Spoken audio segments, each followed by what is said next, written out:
Okay, I'm back pretty quick. Didn't take as long as I thought it would. What I'm doing here is I'm separating the cream from the milk on some very fresh milk. I just milked these cows this morning and it's what, 9 o'clock or so. Whoa, 5 minutes to 12, sorry about that. Don't even know what day it is. And I had a little over 5 gallons, and you can see what I was putting it in right there is just one of these food grade buckets that I got from the hardware store the other day. And they're kind of nice for handling milk, and you can get these tops that go with them, right? Everybody's seen these, but what you do is you pull the gasket out and just pitch it because you don't need it. And then we don't really need to push that down on there. It's just more of a dust cover than anything. So this is the separated milk. This is what they would call the skim milk. Okay, there you go. This thing is actually pretty handy. So it's as white as the bucket. All right. And then the cream we put in there. And then this, I don't know if you can hear this, but this is an electric motor on the top, and it's got an agitator that's got that going around pretty fast.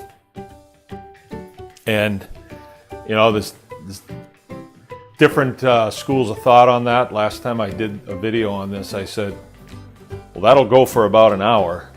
And somebody came back real quick and said, that shouldn't take that long. And usually what people will do is they'll let it sit out for a little while. But in my life, I have to get this stuff done and then on to the next project. If I leave a bucket of milk sitting here on the table, low battery, then who knows what could happen. But now I need to go out and do a few other things, and about 1 o'clock I go in for lunch, and that will get turned off. The contents of that, it'll be butter and buttermilk. I'll dump it out into a tote, a nice food grade clean tote, and then we'll just tip it up on one end and let the buttermilk drain out. The buttermilk gets used for baking, all right? So that gets put in a container and that goes in the house, and they use that for baking. There's probably more of it than we're gonna need, so I'm not sure what we'll do, if we can freeze some of it or what we'll do with it. And the skim milk is good for just drinking milk. It's skim milk, but it's not like the dishwater you get from the store. It's actually fine to drink if you just want to have glasses of milk, or if we want to put quick in it and make quick drinks, then it's fine for that. So that's how the process works. I think it's really interesting. This is only sort of the back end of this. It would be interesting if we made a video of how this is handled from here on out. And I'll see if I can get Jill to do that. And because she puts salt in it, and just to make it taste good. But yesterday when I was rolling it up, we make it into logs, they call it. Butter logs. I couldn't help but take big chunks of that off and eat it because it was so good. And it sounds gross eating butter, right? But you don't get grossed out by eating cheese. So anyway, I like butter better than cheese.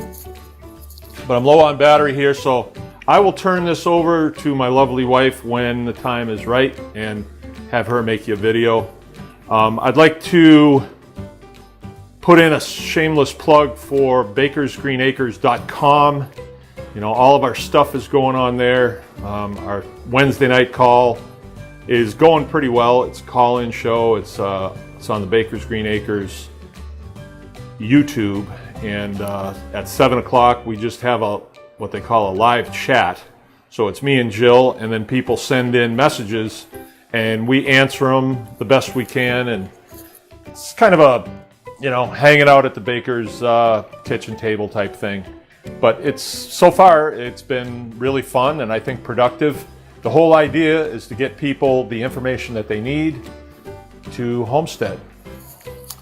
Along the lines of anyone can farm. Okay, see you next time.